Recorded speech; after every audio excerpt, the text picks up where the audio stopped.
Hello दोस्तों, स्वागत है आप सभी का आपके अपने चैनल एएसओ एकेडमी में। ये हमारी जनरल साइंस की पहली क्लास है जो एसएससी जीडी 2021 की जो अभी परीक्षा आयोजित होने वाली है उसके लिए अति महत्वपूर्ण है। इसमें हम सामान्य विज्ञान के वन लाइनर फैक्ट्स देखेंगे परीक्षा की दृष्टि से जो अति महत्वपूर्ण है। इसमें ऐसे प्रश्नों को शामिल किया गया है जो प्रतियोगी परीक्षा में बार बार पूछे जाते हैं या बहुत ज़्यादा इम्पोर्टेंट है जो परीक्षा में पूछे जा सकते हैंगे।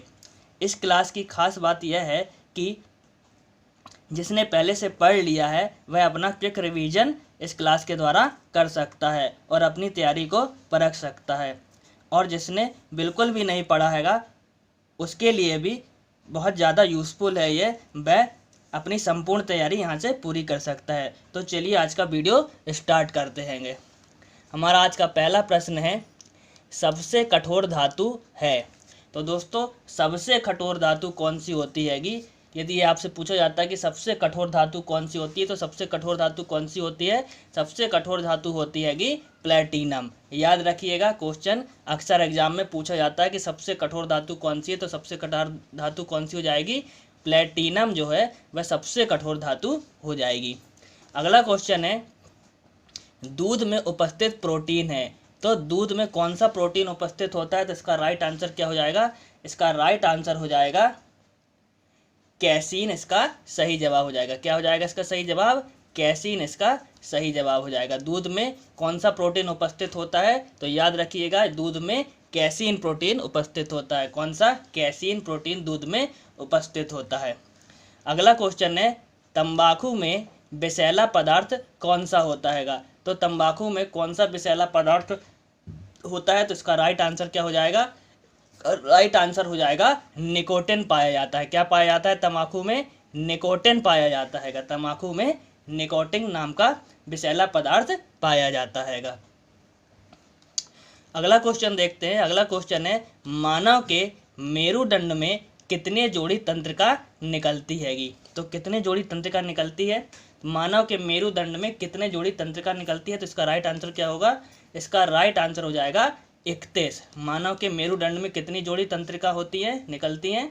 तो 31 इसका सही जवाब हो जाएगा। याद रखिएगा, मानव के मेरुदंड में 31 जोड़ी तंत्रिकाएं होती हैं। चलिए अगला क्वेश्चन देखते हैं। अगला क्वेश्चन है, पृथ्वी की घूर्णन गति बढ़ाने पर जी का मान पर क्या प्रभाव पड़ता है? यदि दोस्तों पृथ्वी की घूर्णन गति बढ़ा दी जाए तो जो जी का मान होता है 9.81, उस पर क्या प्रभाव पड़ेगा? तो यदि पृथ्वी की घूर्णन गति को बढ़ा दिया जाता है तो जी का मान क्या हो जाएगा? जी का मान कम हो जाता है। कैसा हो जाता है? कम हो जाता है। याद रखिएगा, यदि पृथ्वी की घूर्णन गति को बढ़ा देते हैं तो जी का मान कम हो जाता है। चलिए अगला क्वेश्चन देखते हैं। अगला क्वेश्चन है, दौड़ लगाते समय मनुष्य के रक्तचाप पर क्या प्रभाव पड़ेगा? जब मनुष्य दौड़ लगा रहा है तो उसका जो ब्लड प्रेशर है, जो रक्तचाप है, वह कैसा हो जाएगा? उस पर क्या प्रभाव पड़ेगा? तो इसका राइट आंसर क्या हो जाएगा? इसका राइट आंसर हो जाएगा बढ़ जाता है। कैसा हो जाता है? बढ़ जाता हैगा। ठीक है, जब मनुष्य दौड़ लगाता है तो उसका रक्तचाप क्या होता है? बढ़ जाता हैगा। चलिए अगला क्वेश्चन देखते हैं। अगला क्वेश्चन है, विद्युत धारा मापने की इकाई क्या हैगी? तो विद्युत धारा मापने की इकाई क्या है? विद्युत धारा को हम किस यूनिट में मापते हैंगे? तो उसकी इकाई क्या हैगी? तो इसका क्या हो जाएगा इसका आंसर? इसका राइट आंसर हो जाएगा एम्पियर। इसका राइट आंसर हो जाएगा। विद्युत धारा को किस में मापा जाता है? तो एम्पियर में मापा जाता है। इसका राइट आंसर होगा एम्पियर। अगला क्वेश्चन है हमारे सामने, फूलों के अध्ययन को क्या कहते हैंगे? तो फूलों के अध्ययन को क्या कहा जाता है? तो इसका राइट आंसर क्या हो जाएगा? फूलों के अध्ययन को, याद रखिएगा, इंपॉर्टेंट क्वेश्चन है, फूलों के अध्ययन को कहते हैं एंथ्रोलॉजी कहा जाता है। क्या कहा जाता है? एंथ्रोलॉजी कहा जाता है फूलों के अध्ययन को। ठीक है, याद रखिएगा, क्या कहा जाता है फूलों के अध्ययन को? एंथ्रोलॉजी कहा जाता है। चलिए अगला क्वेश्चन देखते हैं। अगला क्वेश्चन है, सौर परिवार के निम्नलिखित ग्रहों में सबसे बड़ा ग्रह कौन सा हैगा? तो सबसे बड़ा ग्रह कौन सा है? सौर परिवार के निम्नलिखित ग्रहों में सबसे बड़ा ग्रह कौन सा है? तो इसका राइट आंसर हो जाएगा बृहस्पति ग्रह जो है वह सबसे बड़ा ग्रह है। कमेंट करके बताइएगा कि कितने ग्रह हैंगे। तो सौर परिवार में सबसे बड़ा ग्रह कौन सा है? बृहस्पति जो है वह सबसे बड़ा ग्रह है। अगला क्वेश्चन है हमारे सामने, पीतल एक मिश्र धातु है। तो पीतल किसकी मिश्र धातु है, किस किस से मिलकर पीतल बनता हैगा? तो इसका राइट आंसर क्या होगा? इसका राइट आंसर हो जाएगा तांबा तथा जस्ते की मिश्र धातु है। किससे किससे मिलकर बना हुआ है? तांबा तथा जस्ता से मिलकर पीतल बना हुआ है। चलिए अगला क्वेश्चन देखते हैं। अगला क्वेश्चन है हमारे सामने, मानव रक्त का रंग लाल किसके कारण होता हैगा? तो जो मानव का जो रक्त होता है उसका रंग जो होता है वह लाल होता है, वह किसके कारण होता है? तो इसका राइट आंसर क्या होगा? इसका राइट आंसर हो जाएगा हीमोग्लोबिन के कारण यह लाल होता है। किसके कारण होता है? हीमोग्लोबिन के कारण मानव का जो रक्त है वह लाल होता है।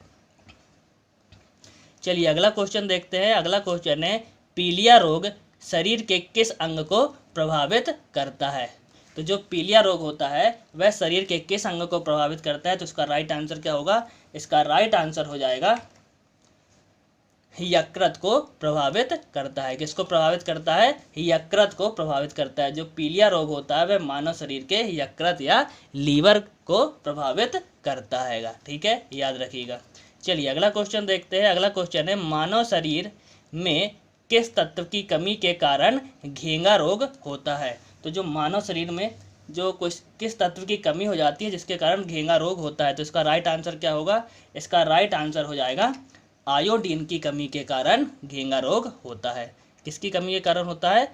आयोडीन की कमी के कारण घेंगा रोग होता है।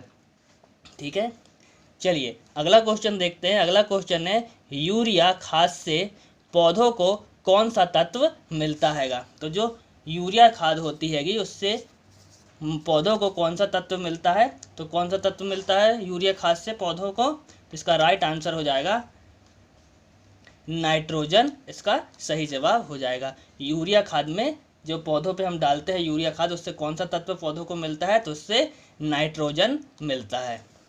चलिए अगला क्वेश्चन है, खगोलीय पिंडों के अवलोकन करने के लिए किस यंत्र का प्रयोग किया जाता है? तो जो खगोलीय पिंड होते हैंगे यदि हमको उनका अवलोकन करना है तो हम किस यंत्र का प्रयोग करेंगे? तो इम्पोर्टेंट क्वेश्चन है। तो इसका राइट आंसर क्या होगा? इसका राइट आंसर हो जाएगा टेलीस्कोप से का प्रयोग करते हैं। किसका प्रयोग करते हैं? खगोलीय पिंडों के अवलोकन के लिए हम किसका प्रयोग करते हैं? टेलीस्कोप का प्रयोग करते हैं। तो इसका राइट आंसर हो जाएगा टेलीस्कोप।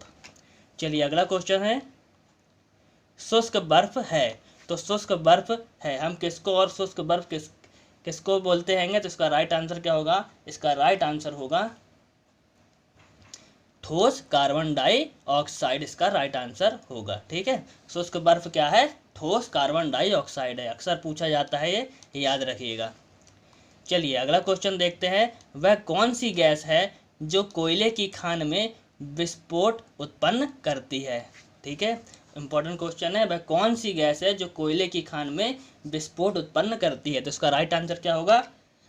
इसका राइट आंसर हो जाएगा कार्बन मोनोऑक्साइड। इसका राइट आंसर हो जाएगा। ठीक है, कार्बन मोनोऑक्साइड कोयले की खान में विस्फोट उत्पन्न करती है।